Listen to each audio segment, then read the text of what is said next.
Where's our safety officer? Okay. Are you ready?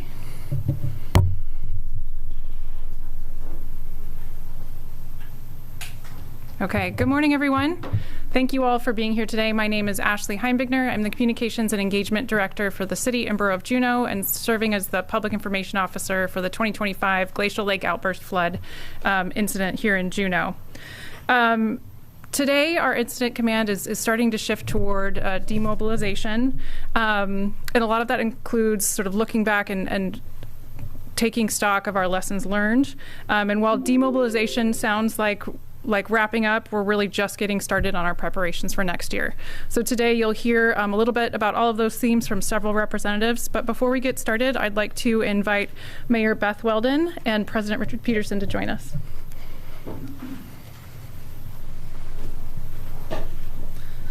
Thank you, Ashley. What a difference a year makes. And Tuesday night, we were all on pins and needles, which has been an accumulation of a whole year for some of us on our stress level. Wednesday morning, we were watching very, very closely. Quick shout out to KTOO for great live coverage. Wednesday at noon, there was a lot of relief just driving around.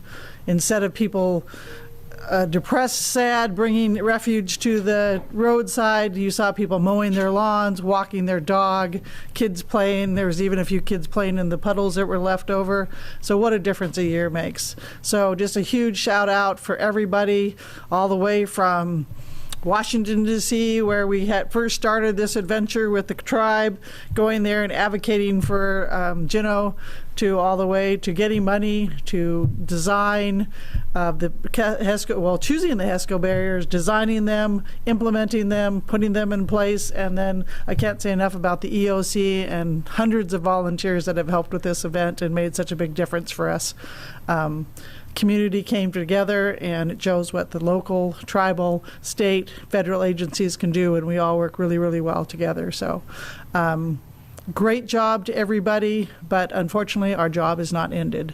So even the relief was there, but unfortunately the relief can't stay for long because we have to get started for next year. And we've already started for next year, so we'll be looking at a phase 2. We're looking at a long-term solution. So while we would love to applaud today, we also know that the work is basically still just begun. So with that, I'll give President Peterson. Well, thank you, and thank you all for being here. You know, the mayor said it so well. It was such a stark contrast from last year where we saw some really serious devastation. We know that there are a couple homes that faced some pretty serious hits this year, but you know, several versus hundreds is a win for us at this point. I just want to commend all of the people who have been working. You know, the tribe has been working arm in arm with the City and Borough of Juneau, along with the state of Alaska and our federal partners. And I think that shows that partnership planning preparedness is what got us through. And while we all want to take a minute and pat ourselves on the back, we really don't have time for that because, you know, the mayor and I walked around yesterday with our crews. And while it was a stark contrast, you know, it was actually kind of anticlimactic in a really good way. You know, we went and walked the HESCO barriers, and, you know, we saw what one tree hitting could do, did do some damage. They provided that protection we really needed, but now we got to look at the numbers. We know there is more water this year. We know it's an ever-changing issue in the basin. And so we just, I think, really need to start gearing up for this coming, you know, there may be another small outbreak in October, preparing for next year, and our new way of life of having to constantly be concerned about this. And the tribe's very committed to continuing to work with the City and Borough of Juneau. And I can't thank the mayor and the city administrator. Their teams all the way down have worked so well and been such strong advocates for our community. And I just have to say to the mayor, my gratitude. I live out in that area. I know there's a lot of people doubting the HESCO barriers. I think the HESCO barriers really did save the day, but now we got to look at what it takes to reinforce them for the coming year. So thank you all.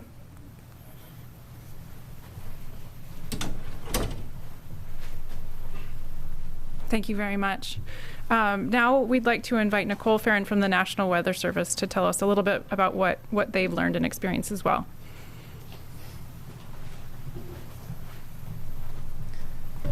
Thank you, Ashley.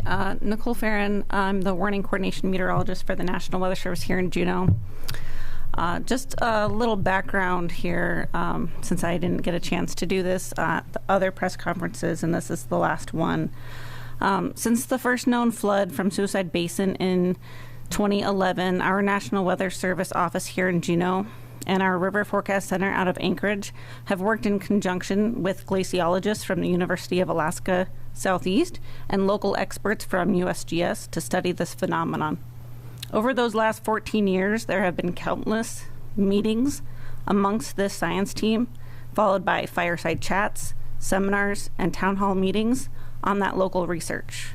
In more recent years, we've held tabletop exercises with all of our local officials and partners in this community, and we've gained a much better understanding through this work and will continue to learn with each new passing year on this changing dynamic. This year, NWS forecasters here in Juneau deployed to the Emergency Operations Center to provide real-time weather and monitoring of the lake and basin to these key decision makers. Additionally, the National Weather Service had personnel in person brief at the State Emergency Operations Center in Anchorage and at FEMA Region 10 in Bothell, Washington, with support from our Alaska Regional Operations Center and even the National Weather Service Forecast Office in Seattle. This event, as all of you know, has reached the national level attention over the last 3 years as we have reached new all-time record high water levels each year. At one point during the flood, our basin monitoring page was the 6th most viewed website out of all of NOAA websites. And since the initial overtopping special weather statement on Sunday, the Suicide Basin monitoring page received over 500,000 hits.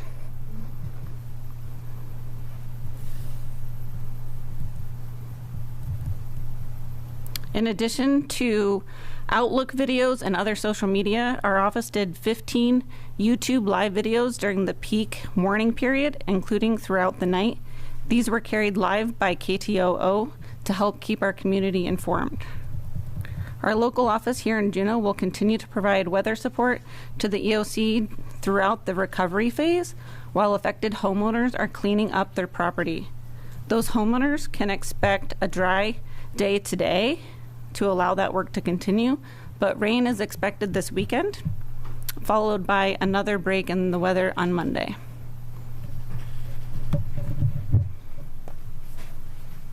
Thank you, Nicole. I think as many of us are having time to talk with our neighbors and families and other members of the community, we're hearing a very consistent theme of gratitude for the situational awareness that was provided to the community by both the National Weather Service and by the live streaming services that were offered. So we really want to express our gratitude to our partners and especially and including our members of the media that helped keep people informed.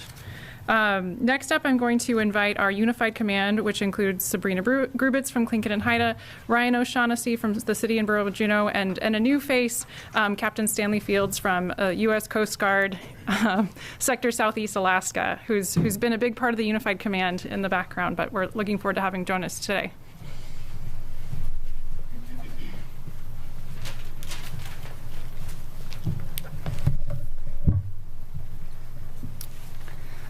Good morning. As mentioned, my name is Sabrina Grubitz. I'm the Tlingit and Haida Public Safety Manager, and for this incident, I got to serve on the Unified Command as Incident Commander. As Ashley mentioned earlier, we really are turning our efforts from immediate response to recovery and what that's going to be looking like for us. So what that will look like in the community is debris pickups on Monday. In speaking with the community through our preliminary damage assessments yesterday, we really tried to be responsive to the community's specific needs. We heard that, having the weekend to set up debris removal coordination from homes and giving the residents a little bit more time to really take an account of what they're seeing in their homes would be better for debris pickup to be conducted on Monday. So those activities will start on Monday to support residents. In addition to that, in order to get support for debris removal in homes, we asked residents to really look to our VOAD support and organizations that we've been working with throughout this process at United Way, and going through their website to organize that support for them. In addition, in working with the state of Alaska, yesterday individual assistance was opened up. Some programs under individual assistance was opened up. And the phone number for that for residents who are affected is 1-844-445-7131. They can also go to ready.alaska.gov, and the closing deadline for application for that is October 14th. Thank you. Thanks, Sabrina. Just wanted to share some updates with the community before some closing thoughts on our process here. So we have wrapped up our damage assessment process, and those numbers are on your screen. I don't have them on the screen right here. Thank you, Ashley. But as folks can see, we do have our final count of homes affected. I think it's important to differentiate what these metrics that you're seeing in front of you mean. So starting at the bottom of these, affected would be water being in someone's driveway, a limited amount of water in crawl space that doesn't require the removal of insulation. A shop vac situation is sort of how I've heard it referred to, that I think is easily understood. When we start to talk about minor damage, that's where we're going to start seeing water within people's living areas. It's important to note that threshold is water being below any mechanical or not impacting any mechanical or home infrastructure. So below electrical outlets is the general metric for minor damage. As you can see, we've had 16 affected and 25 minor.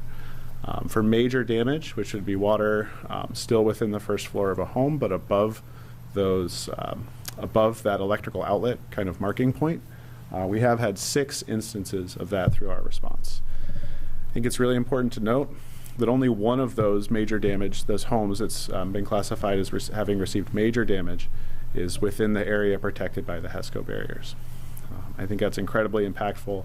I don't have the numbers in front of me from last year right now, but it's clear that the HESCO barrier project has saved hundreds of homes from receiving that damage classification. So we're optimistic about continuing to restore the HESCOs, to improve the HESCOs, and continuing to try to mitigate this hazard for our community with that strategy.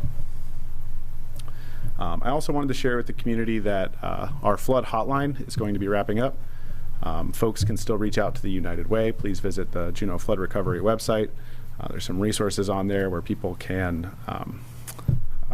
either request help or offer to help folks who might need it. So please visit that website if you'd like to connect with the United Way. Alternatively, the United Way has set up an incident command post at Melvin Park, and folks can go visit there directly to receive resources, tips on how to clean up, supplies for cleaning up, and all of that kind of stuff. Lastly, I'd like to express appreciation for all of the folks who have been working long shifts within our Emergency Operations Center. Specifically, I'd like to just recognize our command and general staff and section chiefs. Ashley Heimbigner, who you all know well, has served as our public information officer. Rhonda Butler has been our liaison officer. Mariana Goodwin-Moreno has been our safety officer, assisted by Ken Murphy from DOT. Alicia Sell has served as our planning section chief. Denise Koch has served as our operations section chief.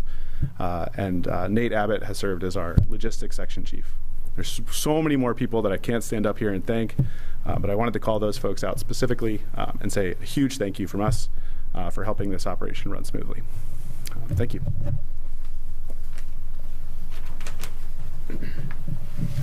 Good morning. I'm Captain Stan Fields. I'm the commander of Sector Southeast Alaska. And on behalf of Sector Southeast Alaska, I want to thank our partners in the Unified Command for all the coordination and work that went into preparing for the 2025 GLOF response. This teamwork was and is essential to protecting the community. The Coast Guard's role focuses on initial response efforts to include coordinating with partners for search and rescue, pollution response, and protecting the maritime transportation system.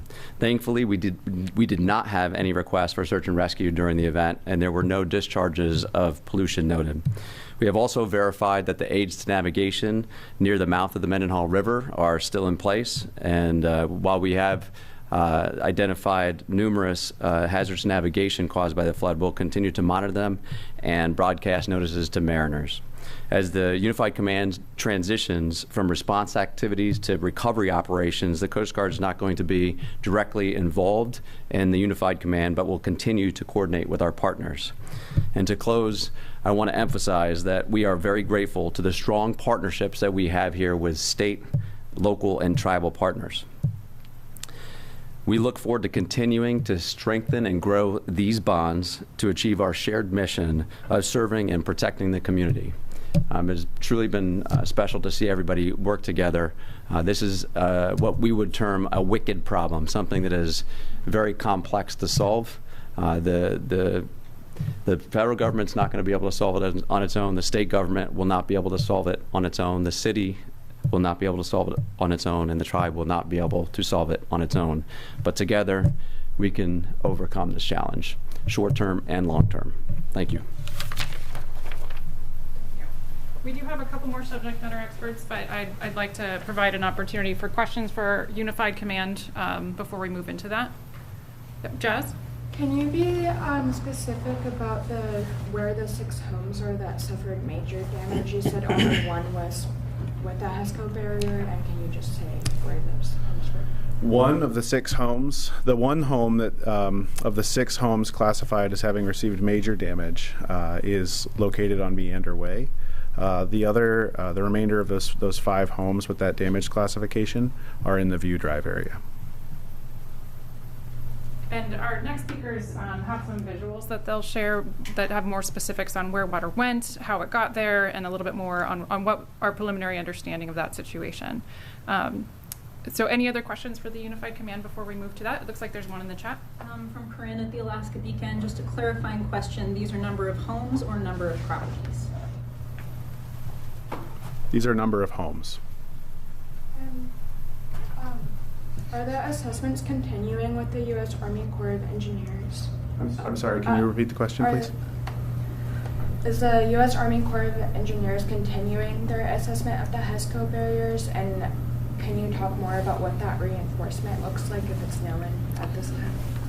So I do think that our next subject matter experts are going to be very well equipped to speak to that. I will say that the Army Corps of Engineers continues to be a deeply integrated partner for response and ongoing as far as restoring the HESCO barriers, enhancing the HESCO barriers, and all of those things. We're very, very grateful to have strong representation during this event from the Army Corps of Engineers, and we look forward to that continued partnership. Okay, if our Unified Commanders or Incident Commanders wouldn't mind staying put, I'd also like to invite CBJ Project Manager Nick Drivestein and Deputy Director of Engineering and Public Works Nate Rumsey. The visual they'll be showing will be added to the Google Drive folder for members of the media so that you'll have access to it. They did want to make sure and note that this is preliminary. We've only, barely 24 hours out of this event, but wanted to make sure folks have information as quickly as possible. Good morning, thank you. My name is Nate Rumsey. I'm the Deputy Director for Engineering and Public Works for the City and Borough of Juneau. And for the incident, I was a Deputy Operations Section Chief as well. In addition to supporting the initial damage assessments of properties, CBJ Engineering and Public Works has performed initial assessments and will continue to assess the damage to the protective measures, namely the HESCO barriers and the riverbank armoring that took place.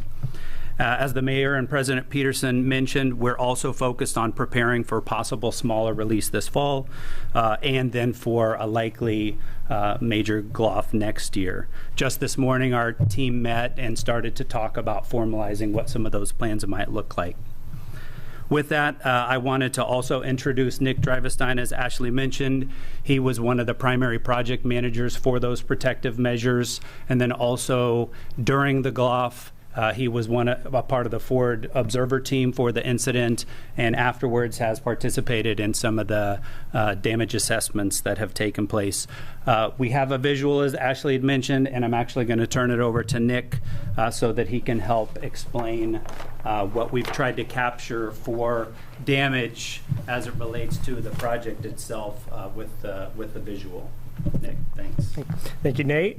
Yeah, as mentioned, I've been out in the field since floodwaters have been receding to start doing that initial damage assessment in the affected areas. As we've been going through, again, it's preliminary. We're looking at the higher level stuff, areas of HESCO damage or excessive seeping or flooding that we're still in the project area. So just going down the major areas that we still saw flooding. Within the HESCOs, we're at Marion Drive and Meander Way, where water actually got over the crown of the road and saw a couple of inches and made the road impassable. But other than that, within the project area, we saw some minor floodings in ditches along Betty Court and Emily Way. And outside the project area, we saw areas down in Meadow Lane and the Stikine, along Postal Way and behind Safeway parking lot, and then of course up at View Drive. So far less flooding than we had seen in previous years, and very localized. In past years, we've seen once water gets into the streets that it tends to run down and get into other areas, but in this instance, we saw it stay within low areas of those streets, so they didn't migrate further down the way. As far as HESCO damage, of all the HESCOs that we put up, they've fared very well overall. We did note several areas that did receive damage. This is primarily due to debris strikes along the river. And the areas were focused mainly down on Meander Way and the curves that the river takes down there. We noted several damaged HESCOs that are going to require some corrective action in the future to varying degrees.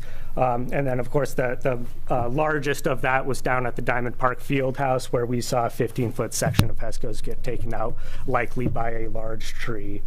Other than that, that was what we were mainly looking for as far as our initial sweep through the project area and assessing the damages. Do you have any questions for Nick and Nate?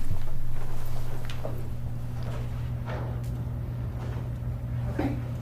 Thank you so much. Again, these visuals will be made available. Thank you very much.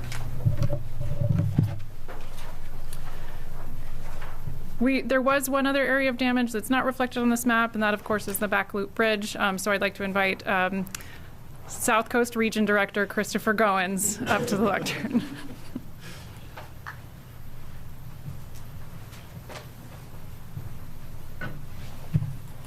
Thank you so much, and thank you for making this so enjoyable. Yes, Christopher Goins, Regional Director at DOT. We did receive damage at the back loop, but first, before I get into that, I kind of want to add on to some of the things that happened with the Ford Observers and the wonderful team at CBJ that put this together. Hats off to you to get to this point. It's amazing. In combination, DOT was able to help and support that effort in one of the largest, if not the largest, DOT drone operation we've ever done. We started continuous monitoring at about 11 p.m. the night of the flood. That continued to 10 a.m. the next morning. Continuous flights, 76 different operations, 3 different piloting teams, and over 18 hours of footage.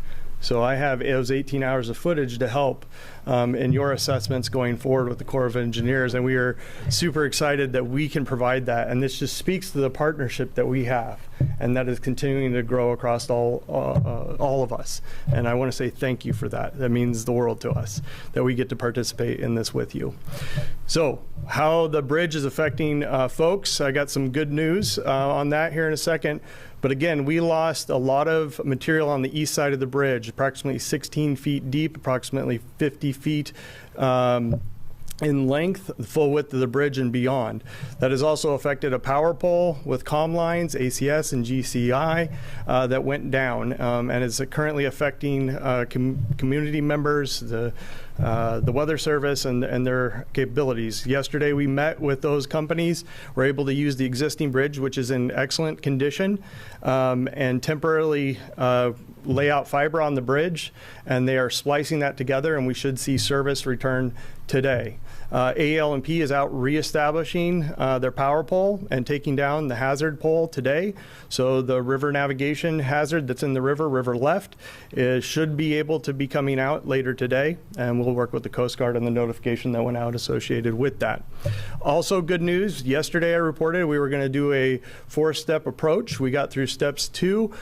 We've already really launched into step 3 regarding design, and I had said we probably weren't going to get out there and start working until Monday. Once that design effort is done, we actually have 2 contractors and we're ready to go, and we're going to be working starting tomorrow.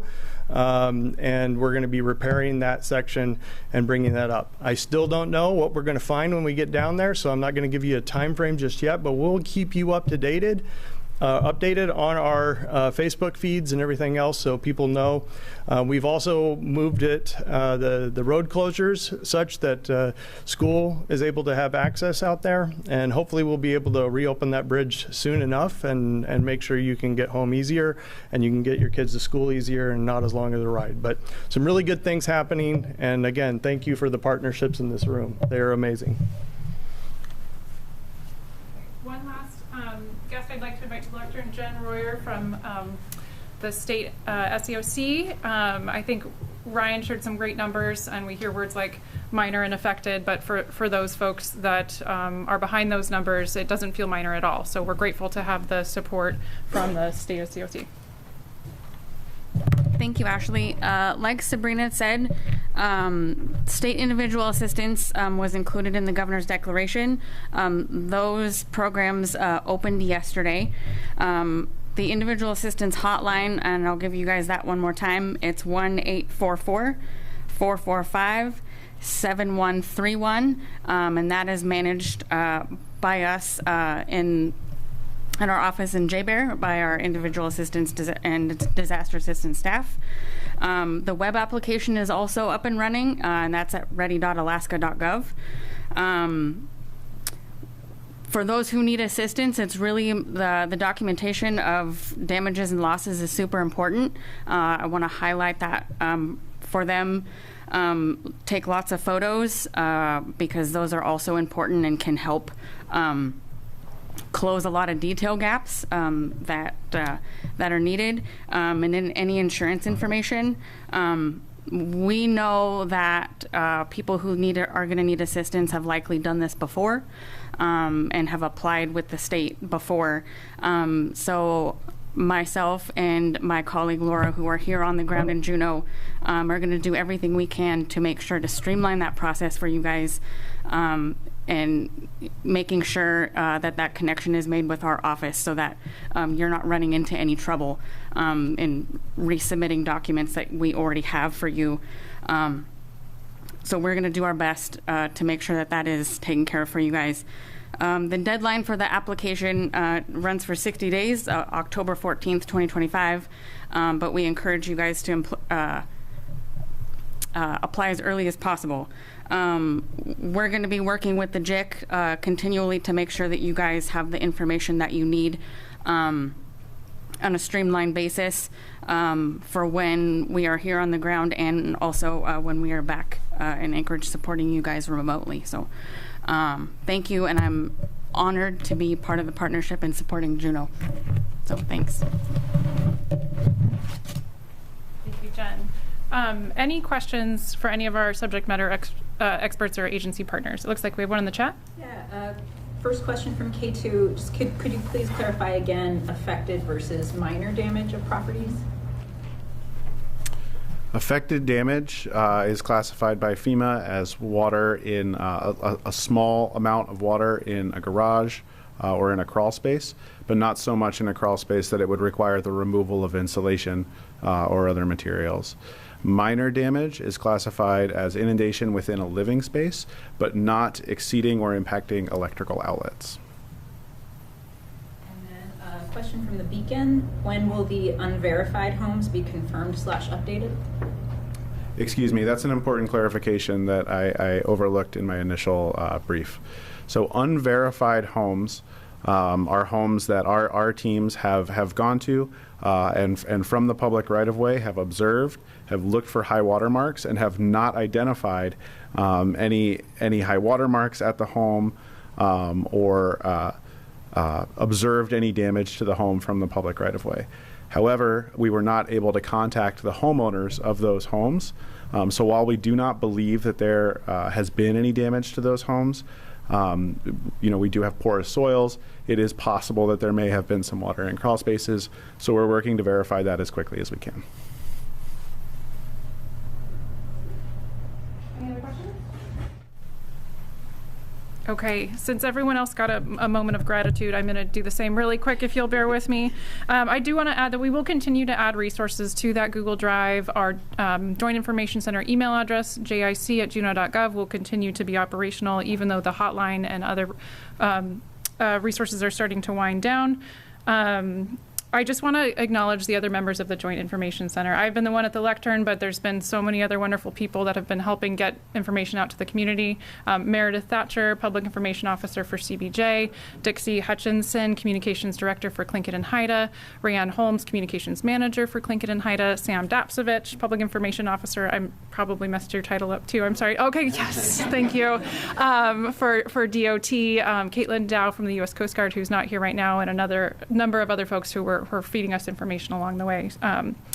So thank you so much for that. If there's not any, we do have another question. Talk long enough and you'll get one. Okay. I think this will be probably for Chris. Can you tell us more, from KTOO, can you tell us more about the drone operations? Is that a new tool for Alaska? What sort of things here have you been looking for with them? And did you have any issues with unauthorized drones in the air? So, yes, we have just a fabulous drone team, world class, really. They're leading and have been leading probably for the last 3 years in the nation in the things that they have done. And we've heard quotes such from FAA at times of, "Wow, we didn't know that was possible," with the team and the things that they're doing. So in this event, they brought folks from across the state, but mostly South Coast folks, and we had 3 different teams operating in 3 different locations to monitor the HESCO barriers with the frontline team at CBJ, so that if we did see an immediate break, that issue could be notified right out with the National Weather Service for a flash flood warning. Or if we saw imminent failure coming, we could be pushing that. And so that was critical operation.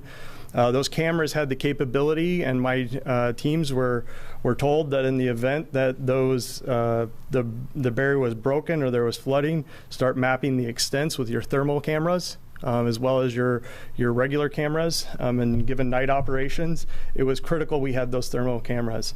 And we would have stayed with anybody that we would have found in the water. And so that was a critical piece that we never got to talk about, thank God. But we were ready. And that, again, gets to this team here, thinking of all those things that we never had to experience, but we were there. Maybe you could help me with the last couple of questions associated with that. Yeah.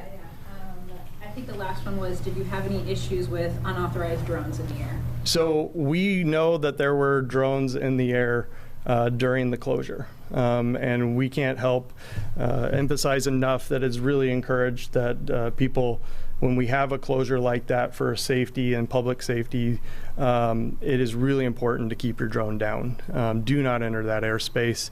There was lots going on across the entire area, and we had to be very careful and cognizant of not interfering with the drones and airframes that we had in the sky. So, but yes, we were aware of people in the sky at that time.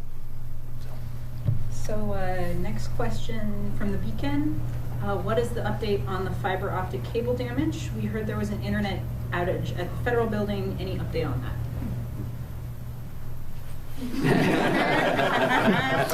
So I will say, I don't know about the federal building. I do know that we have had an outage, several cell towers out in the valley by the back loop bridge. And I've heard reports of 600 to 1,200 customers, obviously the National Weather Service. And again, that became our priority yesterday of how do we get that service back up, and we believe that's coming online today. So. And then last. And according to the Coast Guard, the federal building is back up. So I think it was a separate issue. Last question from KTOO. View Drive residents reported last night that they had no phone or Wi-Fi service still. Has this been addressed? I think he just responded to that question. Yeah. Okay. Thank you. Thank you all so much. This will be our last regularly scheduled media briefing. If we do hope to provide updates as we continue to learn more, and a separate invitation will be sent out when we set up another one. So thank you all so much. Take care.